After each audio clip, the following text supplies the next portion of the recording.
right. And this is Discussions of Truth. This is your host, Ian Hamilton Trottier. And take a moment, please. Go to my website. Make a donation.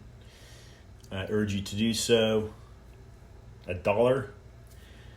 It's IANTROTTIER.com. I'm self-funded. I've been doing this going on 5 years now, primarily because there is a need to exploit the various levels of corruption in this country.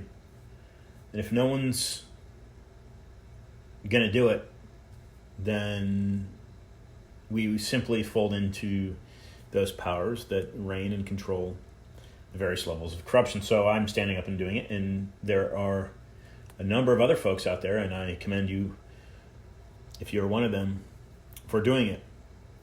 Calling out big box corruption, large corporations, calling out the pharmaceutical companies, calling out the politicians. Primarily folks, and in 2021, the healthcare industry, primarily folks, all roads lead back to the banking mechanism. And so holding accountable the Federal Reserve Bank, I have been urging you now for a few years, will get to the nuts and bolts of the problem. And we are now seeing that our constitutional freedoms are more than being infringed upon. Paul Craig Roberts joined the program probably 3 years ago now, and he simply said on this show, Ian, Americans have no more constitutional rights. So that document that we have inherited, officially put into law in 1789, is it? Is essentially obsolete. On this very show, Dr. Judy Mikovits said November 14th, 2018, America needs a revolution. She wasn't talking about a civil war. She was talking about a revolt, a revolution against the system that corrupts your way of life. That's what she said. It's not what I'm saying, it's what she said. She's a virologist that has linked Fort Detrick to some very suspicious viral releases into civilization, if you will. We are told that this pandemic was started from a bat in China. There are many high-level academic, scholar types, individuals, medical degrees, whatnot, not only in the United States, but globally, that are saying that that is false and that is fraud. In fact, Judy said on the same episode that the Zika virus that I was exposed to, more concerning the pesticide used to combat that Zika virus in 2016 in Miami Beach, she said that the Zika virus itself was a fraud. Those are her words, not mine. Those are her words. But do go to my website, make a donation. I urge you to. I fight for you. So if you want to support that fight, then make a donation. Stephen Kinzer, John Perkins, Nomi Prinz, Chris McDaniel, Cynthia McKinney, Tom Hartman, as I mentioned, Paul Craig Roberts, Paul Hellyer. These are a few guests that have joined the show. G. Edgar Griffin, Lawrence Lessig, teaches at Harvard, F. William Engdahl. The list goes on. I've had well over 200 guests on the show, and the show's been very fortunate in that since I started it in Wynwood, Wynwood Radio, it has received some outstanding guests. The former president of the United States, Donald Trump, called me a prize fighter. And that had to do with me taking the message of the Google whistleblower to his inner circle. That individual is Zach Voorhees. He and I worked very well to get that message to the president. He also called Voorhees an American hero and thanked him for doing what he does. So you can see that video on my website. Quote from Ray McGovern, who served in the CIA from 1963 to 1990 and joined my show in 2018. He said, "Ian, we no longer have free media." Any sense of free media is what he says. "The only hope now is people like you who can repair the damage and get people listening to people who know what they're talking about." And that's where we're at right now, folks. On a global scale, of course, the internet has changed the landscape, hasn't it, of how information passes. But it's also changed the landscape of media. So the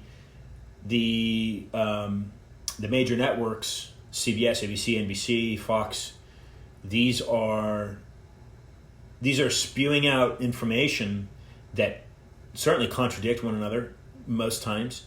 MSNBC, CNN typically take aim at what's being reported by Fox News. And what we're getting here in the United States is not a free press. It is a manipulated press of opinions.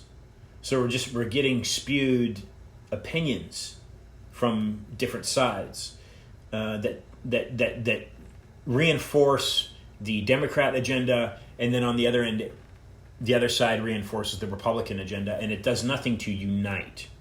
And that's my main issue, folks, is that the mainstream media, and even the political system that we've allowed and accepted to run the country, that's financed by the bank. Keep in mind a $29 trillion debt. Who's that debt owed to? Because the Federal Reserve Bank is a private institution that doesn't get audited. So knowing who that debt is owed to is often held secret and withheld from public view. That's why I direct listeners to folks like Anthony Sutton and other scholars. I have them listed on my website. You simply do the reading, folks. This isn't my research. I am simply a voice. I'm simply a constitutional American voice, patriotic voice, if you will. And I could care less about the political parties. Neither one of these parties existed in 1776. What I do care about is human nature, and I care about inalienable rights. And I feel that freedom to speak freely as you choose and reveal your own research, that is an inalienable right as far as I'm concerned. And others, certainly, as Sutton was censored at Stanford, and Mikovits, of course, was censored for her work there through the Fort Detrick. So there's a number of examples. And more people are coming out and speaking out against the present-day mask situation and this vaccine situation that we're facing. So we will bringing on now a wonderful guest from the state of Utah, Alena Ericksen. I'm going to be following this up with a politician out of New York City that's running for a seat in a city council seat. Hershey Tischler will be joining the program coming up here in the next hour, and then I will conclude this show, this discussion with Max Eigen from Brisbane, Australia. Will be joining the third hour. So find all of this again on iTunes and Spotify, and spread the word. I appreciate your support. So folding in now, Alena Ericksen from Utah, and we'll see what Alena has to say. This will also be uploaded to YouTube. So if you follow me on YouTube, you can check this out, this video out, because I'll be recording this video chat via Skype with her, and bringing her on right now. So this is Ian Trottier for Discussions of Truth. And we got Alena Ericksen. Alana, hello. Alena, how are you today?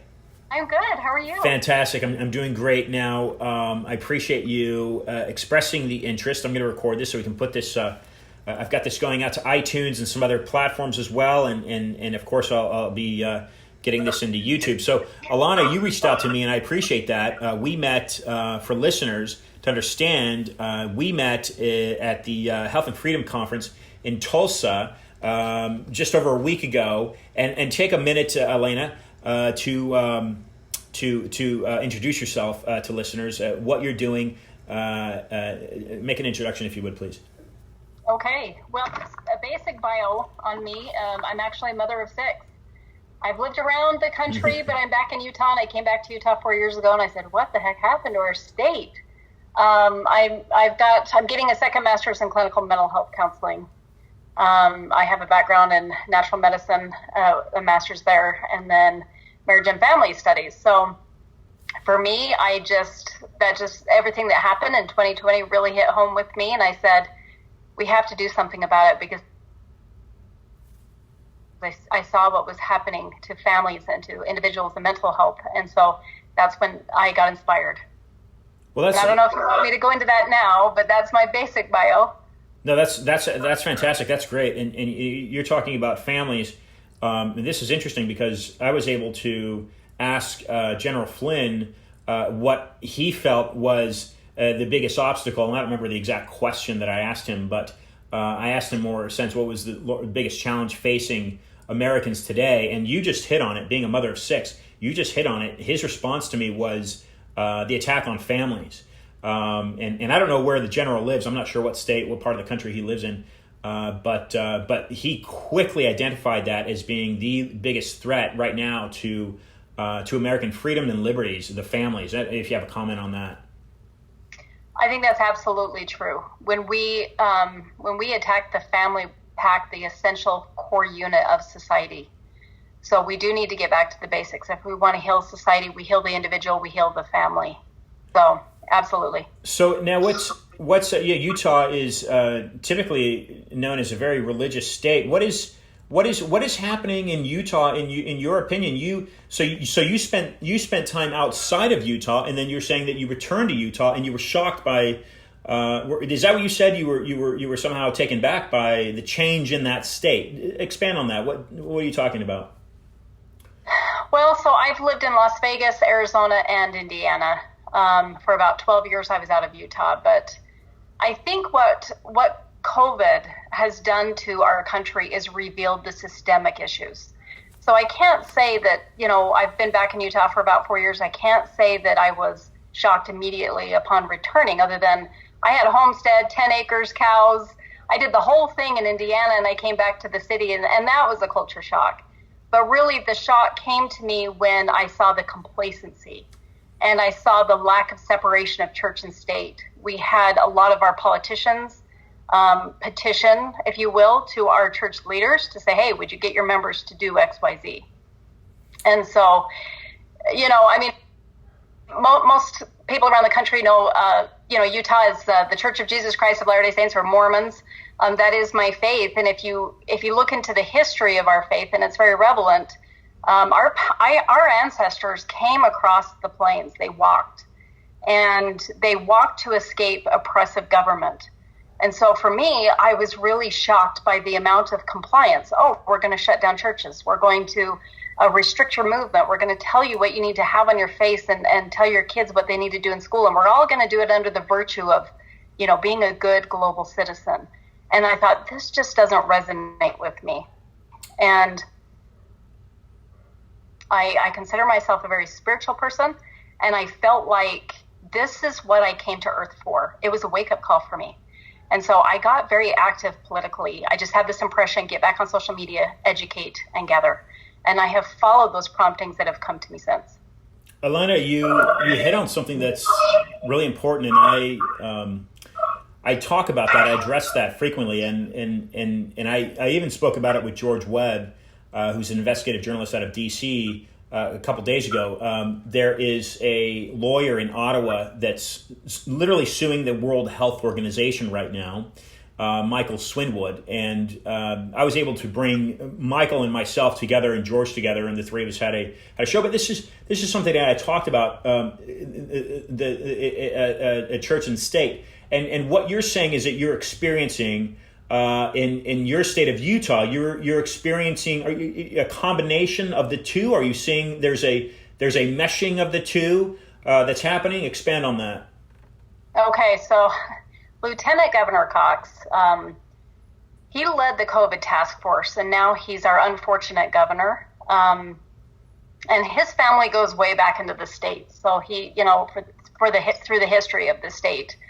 But he would say things like he would compare the mask to the Moses serpent, that if we will wear the mask, we will live. And it was just like, really? That's such a gross statement. Wow. He would say things like, literally, wear the damn mask, be a good citizen, care for others, just wear it. But really what we saw and what we have evidence of is that he and a few others went to local church leaders and said, would you please get your members to wear the mask and socially distance? And so there's, other churches haven't said anything, but the Church of Jesus Christ of Latter-day Saints kind of came out with some statements just for Utah, right? Because only Utah is worth saving. I mean, we're a worldwide church, but Utah got the letter that said, we ask you to wear masks, we ask you to be a good global citizen. And I thought, wow, that's very contradicting, because the very fundamental element of our faith is agency. We believe that we came here to defend agency, and that the adversary wants force, coercion, fear. And we believe in faith and choice and personal responsibility. So to me, I just thought, wow, there's some misguidance going on. So. Yeah, and that's really contradictory to some of these pioneers that you speak of, because I know the history of that organization and that church quite well, and even so Joseph Smith, of course, was persecuted for his beliefs, but the primary thing here, which is surprising to me, is that Joseph Smith formed an army to protect himself and his followers, known as saints, and they even went to the extent of printing their own money, which I'm assuming that probably a lot of members of the Mormon Church and even people listening to this right now or watching this do not know that. So Joseph Smith was wise enough to know that feeding that system monetaristically was a bad thing to do, and he was creating a separate system. If people look back in history, this is the same reason that Abraham Lincoln was assassinated, and it's the same reason that John F. Kennedy was assassinated. This is my view. So this fellow Cox, the lieutenant governor, he was successful in persuading the leaders of this organization of that church to comply with his wishes. Where is he getting his mandate, or who's influencing him, do you think? Well, it's interesting. So Governor Herbert, before Cox, in August 6, 2020, came out with a statement that he received Rockefeller money for PPE equipment and joined 7 other states to get PPE equipment within the schools. And that's a huge red flag. Additionally, Cox, when he was campaigning in his primary, we have evidence. I have a file of everybody who was donating to him during his campaign. And the National Education Association was donating to Cox. And we have record of $75,000. The NEA does not just give away that money. And as far as we know, that was more than Pelosi and Bernie combined.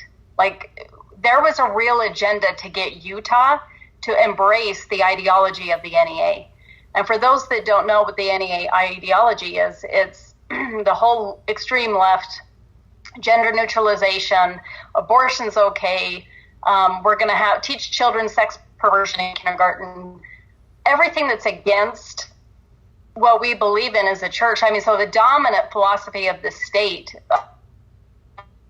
and the dominant ideology of the state, most parents don't even know. And so we're working to bring that awareness that, hey, this is contradictory. And, Utah is known as a conservative religious state, as you've mentioned, but we're in trouble. We are in trouble. In fact, when I was in Oklahoma, I had a gentleman approach me, and he said, I'm a constitutional attorney. We got to figure out how to get Romney out of your state. So we have, like, and most people don't know. I'm like, you don't realize Cox is just as bad or worse. The things that he's doing, and I'm working with the team right now to kind of expose his policies. And I've worked with legislators, and he's the one that introduced socialism into Utah. So wow, okay, that's quite the statement there, and it's certainly hard to disagree with, because I was in D.C. in December, and I literally, I'm standing on the Capitol, and I had been to D.C. a number of years prior to that, and you could simply walk into the buildings on Capitol Hill, and not only the Capitol, but the surrounding buildings. You could walk in and request a meeting with some of the politicians. So not knowing that you now had to get a permission, a scheduled appointment to meet with one of these people. I'd gone up there with the thought that, hey, I could walk into Ted Cruz's office. So I'm on the Capitol grounds in December, and this thought comes to me, and I says, this is exactly what you had just said, Alena. This is a communist. This is a socialistic. More importantly, socialism. It's a socialist takeover of the United States. And this is what's interesting. I'm just going to insert this. I want you to talk more, but I'm going to insert this. I came up with the website stopcommunism.net, and within 10 days, it started getting traction and traffic, and then boom, the host completely deplatformed it. So again, it's this issue of censorship and the information that we are unable to put out into the internet. The reason I wanted to meet with Cruz, and I continue with conversation into his camp, is to try to get some of these laws changed, because in my view, banning a sitting president from a social media platform, i.e. Twitter, precisely Twitter, is a complete infringement and violation of his personal rights to freedom of speech and even freedom of press. I think the two of those are intertwined in that manner. But talk a little bit more about this socialist impression and influence on Utah and its politics. Name some of the people that realize this is happening and that are speaking out. And then my question to you, Alena, and then I want to get into what you're doing with the sheriffs. But my question to you, Alena, is has the Mormon Church, because again, for listeners, the entire state of Utah was settled by Mormons. It was an unclaimed territory by the Spanish, and when the Mormons had settled there, and I believe it was the 1860s, I might be wrong, it was a state that they formed and created. So this is a very industrious people that work very hard, and of course hold biblical values and Mormon values dear to their hearts. So a lot of what's happening, like you're saying, I'm echoing this for you, is very contradictory to the standards that built this impressive church. Answer those two questions if I haven't made it, if I haven't clarified what they are. Talk about some of the people that are realizing the socialist takeover is happening, and then talk about some of these leaders within the organization. Have they been compromised? Do they realize what's happening? Talk a little bit about that, and then we'll get into what you're doing with the sheriffs. Okay, loaded questions. As far as the Marxist agenda, if you read the Communist Manifesto, then you start to see patterns. And I don't believe it's just Utah. I don't believe Utah is just the only isolated one. I think we're unique because our entire history, like you said, was escaping an oppressive government. I mean, we have quite, to be in the 1800s and to have all the violations that happened in our faith, in our religion, organization, church, the church, is just rather shocking. But I would have to say that this is a widespread agenda. Kamala, didn't she just come off with saying that she wants to extend school from 8 a.m. to 6 p.m.? I mean, really, she's trying to get rid of the family. She's trying to get rid of the family influence and have the state own the government. We had a gentleman in 1996 go to Istanbul to the United Nations meeting, and he was a representative of our faith. And he was the takeaway I got from his book was that the radical feminist agenda, also the major leftist agenda, was to have the state take over and raise the family. And so we know this from history. We can see it through other communistic countries, and we just need to recognize the signs. As far as the people, I can't speak if the church is compromised. I believe that the church can't make statements in behalf of the church, right? We have been taught to defend religious freedom. And so with that, are we being obedient to that? That is where I find my courage, is that I know that this is a calling from God, that we're in trouble as a nation and I need to step it up. Doing the right thing is never doing the wrong thing. And so for me, it's not a conflicting, my actions are not conflicting to the doctrine of my church or the faith. As far as naming people, we have about 95% of our legislature that needs to be replaced. There's just a handful of good people. I worked really hard, and it's interesting, if you look in each state, we have what's called a Senate Bill 195 that basically it takes the original language but doesn't change anything about orders of constraint, house arrest, restriction of movement, closing down businesses, churches, schools. All of that's happened in 2020. They just solidified and codified, and they wrapped it in a pretty package that said, well, but now the government the governor cannot perpetually extend a state of emergency. Now the legislature and the mayors and the county commissioners, now they can all be involved in the decision. And I thought, well, how does that help if you don't have liberty-minded people? So I challenged people in each state to get involved in the legislative process, and really pay attention to what's going on, because we have to watch. We have to watch what these guys are doing. But Utah's unique. We've had people reach out to us and say, well, you guys are really organized. And I do have to credit that to some degree to our faith, because we're organized in our faith, right?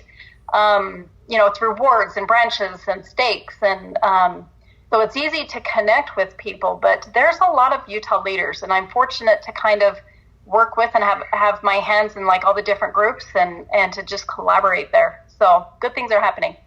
That's fantastic. Now, what are you? Well, let me ask you. How did you get to Tulsa? And I'll tell you, I don't remember the exchange that you and I had in Tulsa, but I was told about Tulsa through a social media company called Pure Social, who I'm very close with, Doug Wade, and Dr. Andy Wakefield has just joined Pure Social. I had met Doug. I've been doing my program for close to 5 years now, so I've had on a number of really amazing and great guests. But I met Doug in Doral just prior to meeting the president, and he had sent me this information about what Clay Clark was doing. How is it that you got involved with Thrive Time and Clay? It was a miracle. It was providential. So Utah started this thing.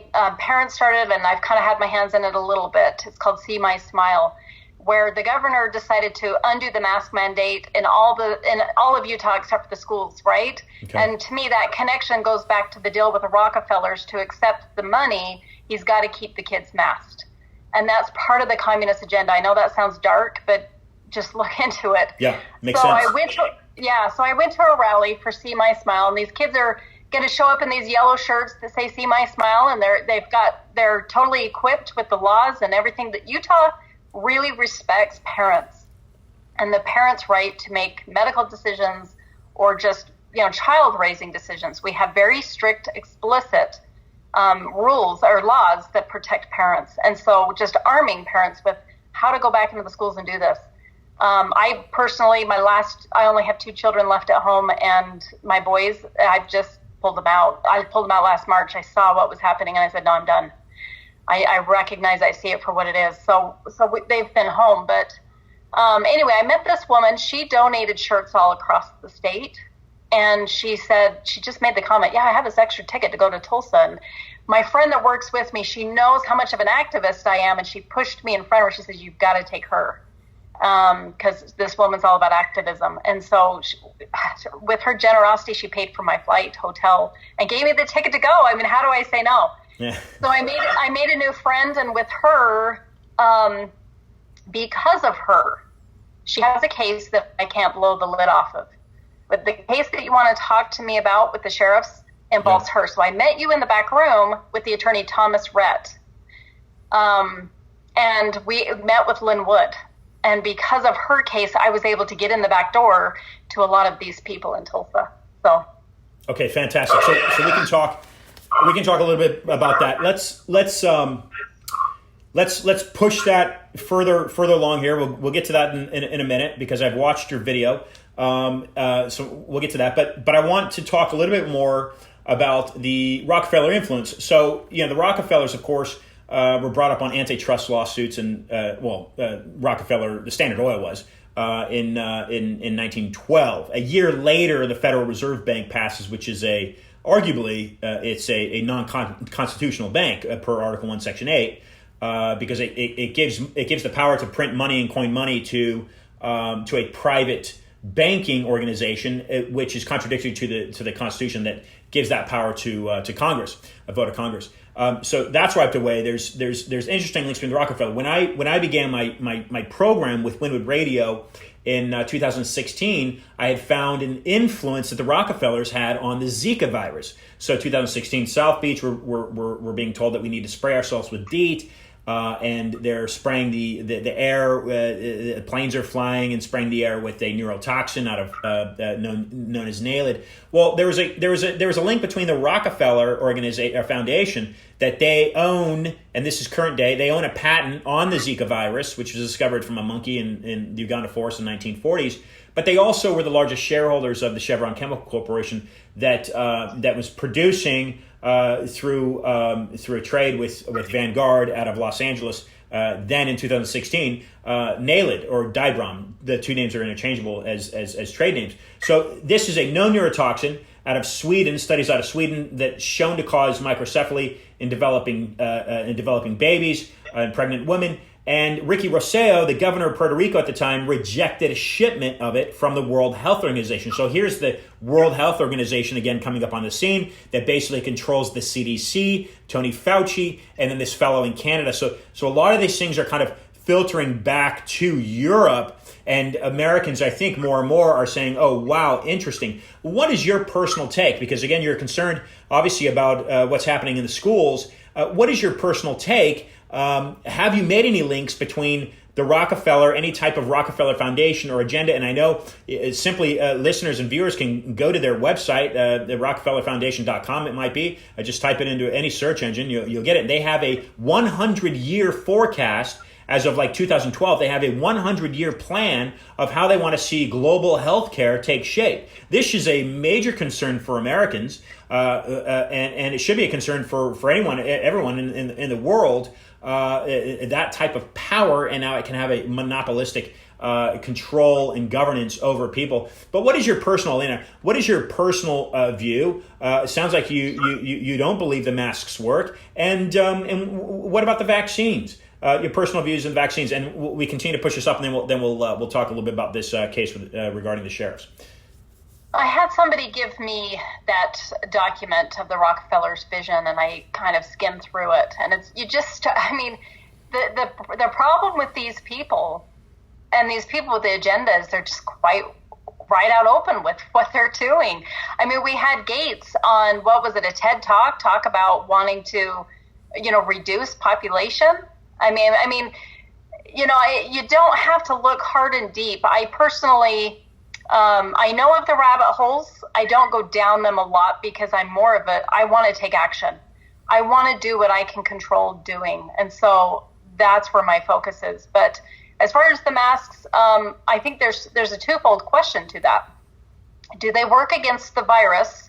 They haven't been proven to, but we have proof that it is causing physical damage in the face of even facial acne, staph infections. We have evidence of, lung issues. I mean, obviously, we've never masked a population like this. So talk about the Nuremberg Code, Sure. I mean, we're just experimenting on people at this point. But Additionally, what is it doing to mental health? And that's the bigger question I want to ask, because we can all relate that when somebody is masked formally to 2020, that was a clear signal that somebody was autoimmune compromised, under treatment, and to stay away.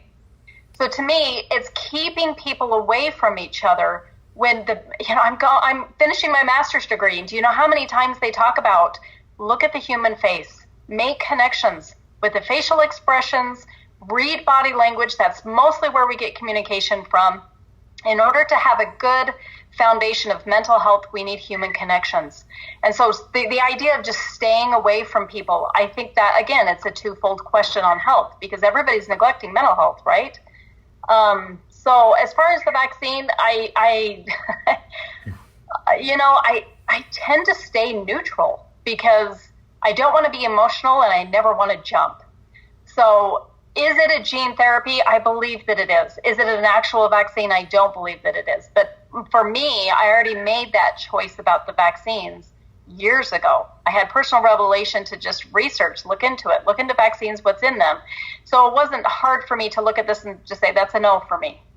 So. Wow. Yeah, and they haven't even been FDA approved. So these pharmaceutical companies are pulling political strings, in my view, and they're rushing these various vaccines out to the public, and people are openly receiving them and injecting them, allowing themselves to be injected with this stuff. And again, they haven't even been FDA approved. So that's again, it's important for listeners to go through that, and I appreciate your work on that. So let's talk a little bit now, Alena, about your work with what's going on here with the sheriffs. The sheriffs are, for listeners and viewers, the sheriffs hold a certain power that is different from what the local police chief holds, and maybe you can talk about that and what you're working on in that regards.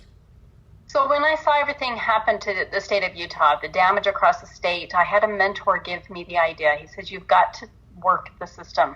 He says, you need to start collecting affidavits of harm or trespass or fraud from all over the state of Utah. So I did. And I said, I'm going to submit it to the two sheriffs over the lieutenant governor and the governor. And I was fortunate enough to get the cell phone number of our attorney general. So a lot of people, when they think damage has happened to them, they need to hire a private attorney. I'm here to say you have an attorney general that your taxpayer dollars pay for. So in Utah, the attorney general specifically appointed to the Antitrust Act, just bare minimally. And the Antitrust Act means that he needs to manage commerce to make sure that there's no monopolies and that there's not an artificial infringement on price competition and regulation, that the market can be free to regulate itself and competition can just naturally take place. What happens when we deem certain businesses essential and non-essential? What happens when we restrict people to reduce their capacity to 40%?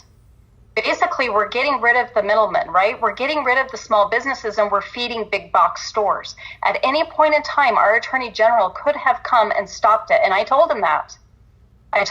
He doesn't want to acknowledge me. I spent an hour and a half with his counselor and I had everything recorded. And so I took 700 plus pages of documentation, both to the attorney general's counselor. And I pretty much told him, this is what I have. There's several damages. Here's the evidence of suicide, high risk, lost businesses, physically damaged, emotionally, mentally, psychologically damaged, and a deprivation of rights, natural rights. I want this case submitted. And I said, if you don't do anything, I says, keep in mind, we as a people back you up. You will be an American hero if you can step this up and do it. Let's make history. Nobody's ever gone after their governor before. I'm here to do that. I'm here to push the system. And I'm here to ask you to do your job. I said, you have all the support of the people, but if you don't do it, I go public. And so that's what I've done. And it's through people like you that get them very nervous. When I was on with Stu Peter with 72 million followers, I sent that link to them. So back in December, well, let's rewind. Back in October, I had a conversation with the Utah County Sheriff that was over our former Governor Herbert, and basically told him what these mandates were doing to my family, what they were doing to neighbors. And I was a witness to what was happening in society. And I said, I want an arrest. How can we do this? And he just, well, I don't know. I don't want to go rogue. Who's going to prosecute this? Let me see what I can do. And it took 2 months to get into him, December 21st. By this time, I had all the affidavits. Not all of them, but I had a big portion of them. And I laid them out on the desk. I was in front of him and 2 investigators. And I quoted Federal Code Title 18241 and 242, which both of those, in essence, say the government cannot infringe on our natural rights through force, coercion, threat, intimidation, fines, none of that. Well, that's exactly what has happened. And they said, well, we can't deal in federal code. Do you have like a Utah code? And I said, look, I'll go home and I'll find some codes for you. But let me tell you something. I have everything laid out on the table here for you. If this is not enough, I will find whatever you need. I will find it because it's out there. There's been enough damage across the state. I will find it. You just tell me what you need. And so I left, and I spent Christmas vacation reading the 417 pages of Utah Criminal Code. And I was in a fortunate position because I had just read and PDF'd all of the affidavits. And so I found and recognized, oh, there's a criminal code for these affidavits. And I combined 30 pages of violations. So then, first part of January, I submitted them to the 2 sheriffs. Now, the Utah County Sheriff, the Sanpete County Sheriff that is over now our current governor, he was the lieutenant governor, that sheriff jumped ship midterm and took a job with Cox, now the current governor. So the Republican delegates had to hurry and appoint a new sheriff. So his case is a little bit delayed. But I'm going to say that there was a gross neglect on both sheriffs. Sheriff Buchanan in Sanpete County ignored me for weeks. And it wasn't until I submitted him the link of Stu Peters that he finally gave me a case number, and so did Utah County after months of asking for one. So what I have and what we need to do is our government, the important thing, the message that I have, the overarching thing that I want Americans to know is that we have a system, and we're at a precipice where we have government on one hand and we have people on the other. And government can act tyrannical, right? Who defends us? Right in the middle to mediate is law enforcement, because they need to uphold law. The sheriff has the highest authority, law enforcement authority in each and every state. And so I ask, why has a sheriff not arrested a governor across America yet? They've broken their oaths. We need to raise the bar. I love law enforcement. We need law enforcement. My message is that we need to sustain, but I only back the blue as long as they back their oath. That is important. It's important that we as a people get educated, because I do believe that, and as I was working with legislators at the Capitol, how many times I talked to Highway Patrol, what is your oath? Where's your loyalty and allegiance? Does it fall on a governor who's given you commands that are unconstitutional, or is it with the people to defend and protect their rights? Where do you stand with that? How do you decide? And almost every single one of them says, I'm just doing what I'm told. That is a scary position to be in, because if our government decides to continue to do things to the people, who is going to mediate? If we don't have law enforcement on our side, we're in trouble. So that is my message. That's what I'm pushing through. And it's about to get good, because the more exposure I get, the more people I get behind me, the more pressure I put on these sheriffs. And where are you right now? Do you want to name any names that listeners can help identify with? Who's kind of the frontline warrior right now to make this happen for you? Well, I have a good team and group behind me, but it's mostly me. Like I'm the one that came up with this. Well, aside from my mentor, and I'm just the one that keeps pushing it. I'm about ready to go in and have conversations with these sheriffs, because they're not really answering me anymore. I have asked Utah County Sheriff, Sheriff Smith, I said, look, I had a conversation with you last October. Any other citizen, you would have gone to the home of that resident and said, there's been a complaint against you. Does he know there's a complaint? Does he know there's a case against him? What have you done to detain him? And back to the original statement of, I can't go rogue. Yes, you can. You can go rogue. That doesn't mean that a DA is not going to decide to prosecute the case, but a sheriff's responsibility is to arrest. Somebody at somewhere has got to step it up and do their job. And we need to get the message to the sheriffs that we back them. We need them. We need them to do this job. It's your job description. Nobody's above the law. And so the Utah County Deputy DA, he actually looked at the case, and he told me at one point, he said, you know what, there's been so much new violence in Utah County, your case is put on hold. And I said, please bear in mind that my case is directly linked to the higher violence. And that if we address my case, it will also address the higher violence and the higher suicides and these other things that you're attending. Because it all boils down a lot to deprivation of rights. So, and by the way, I found a Utah code that says that all federal codes have to abide by, we have to obey federal codes. So for them to tell me we can't do anything with federal codes, yes, you can. Right. And, the deprivation of rights, it's like, denying funerals, isolating people, abusing people. We had our governor sending texts that were harassing, that were scaring people, saying, you have to do this mandate. If you don't, you're going to be fined. There's all these deaths that are going on. It's just constant harassment in our face. You're driving along the freeway and it's constant harassment. Wear a mask, get your vaccine. All these deaths, do your part. I mean, all of this brainwashing that's going on. I found a code for everything, 30 pages of them. So it's almost like just pick anyone. But a few days later, this deputy DA got back with me and he said, there's been no evidence of damage or crimes. And I have to laugh because he doesn't get to make that call. That is for a court and a jury to decide. So I need to actually show up in person now and start having conversations in these counties with the sheriffs and the DAs. Well, you're really, I hope you're trailblazing, and unfortunately I have to use that term because you're not really trailblazing. The trail is already there. It's just that it's being corrupted. The road needs to be paved, and it's not being paved because it's already there. These are laws that are not being adhered to. I commend you and thank you for the work that you're doing. We've got to wind down here. I'll be receiving Hashi Tischler, who's running for New York City City Council on the program next. So in the last few moments here, Alena, some closing comments for listeners, something that you want listeners to take away, some final words from you, please.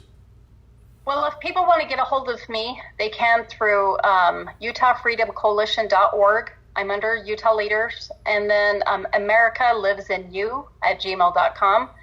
But my final statement is that you need to start having conversations with your sheriffs. These sheriffs in Utah claim that they're constitutional sheriffs. But let me just say this. If we have a conversation with our sheriffs and they say, but I'm not going to cite anybody or arrest anybody for not wearing a mask. Okay, that's great. What are you doing about the criminal? What are you doing about the abuse against the people? That's why I'm saying raise the bar. Do not settle for a sheriff who's going to turn a blind eye to what's happening in our state because it's setting an awful tyrannical precedence. Wonderful. Thank you very much. And again, for listeners, the mainstream media, this seems to be the outlet, Alena, just in closing here, Ray McGovern, who worked for the CIA for over 3 decades, said on this very program, he said, this is where we're at. It's up to every individual American to start voicing their opinion to expose this corruption. And that's what you're doing is you're going to these different platforms like the one I've created to get your message out. But we also need to hold these mass media platforms accountable as well. So I look forward to staying in touch with you, and I'm going to send you some information right now, and I look forward to having you back on the program. Thank you. Ladies and gentlemen, Alena Ericksen. It's Alena. Thank you. So I got her name wrong. I was mispronouncing her name. Alena, I think, is what she said there. So look, I've got this on YouTube. It's on the video. I've got that Skype recorded. I'm going to upload that to YouTube.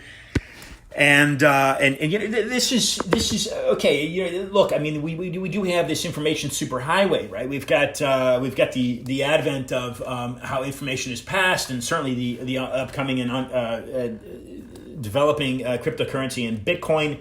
program that will seemingly take over the currency. It's based on an intrinsic value, and certainly the U.S. dollar is not based on anything of intrinsic value. So times are changing rapidly, but that doesn't mean that, again, as I open the show up, that doesn't mean that we should be getting, as Americans, fed the far right agenda, and then switch channels over to CNN or MSNBC or whatever it may be, and then to get the far left agenda. We shouldn't be pigeonholed like that into this type of influence and brainwashing. Freedom of press means give us the facts, tell us what's happened, cite your sources, let us make the decision. Of course, we've allowed commentators to kind of run their mouth, and maybe that's where we faulted, is that we've simply given too much credit and credence to allowing these opinion shows to do such that. I try to stay, if you will, not to be cliche here, I try to stay fair and balanced. I try to simply bring on guests of both political parties, Green Party, you name it. I simply try to bring on people that have come forth to expose corruption, regardless of their political belief. I do not stand for violence. I don't. I simply don't. I personally never joined the military because I don't believe in violence. I think it's a very weak development of action, of thought, of the mind. There's no need for violence. However, with that said, I do absolutely stand by the Second Amendment, and I do support and stand by the citizens' ability to arm themselves, because once a government becomes tyrannical, and is what it seems to be apparent here today, and unfortunately in this country, with what seems to be a rigged election. I mean, there's so many signs that point to that. It is frankly hard for me to believe that Joe Biden got 80 million votes. I traveled across the country, and there were very few people that were coming out and supporting Joe Biden. There were thousands and thousands and thousands everywhere supporting Trump. It's just his charisma and who he was, and possibly because he fought for those core values. And again, he was being deplatformed, so he was a threat to that banking regime that the federal government is in debt to by a value of $29 trillion. Do not forget that. So I close now, and we'll be back momentarily with Ashley Tischler from New York City, running for city council. Please do check out Alena Ericksen's work. I think I mispronounced her name a few times there, but now you know of her. Support her, get the word out. And this has been Ian Trottier for another discussion of truth. And until next time, folks, be awesome.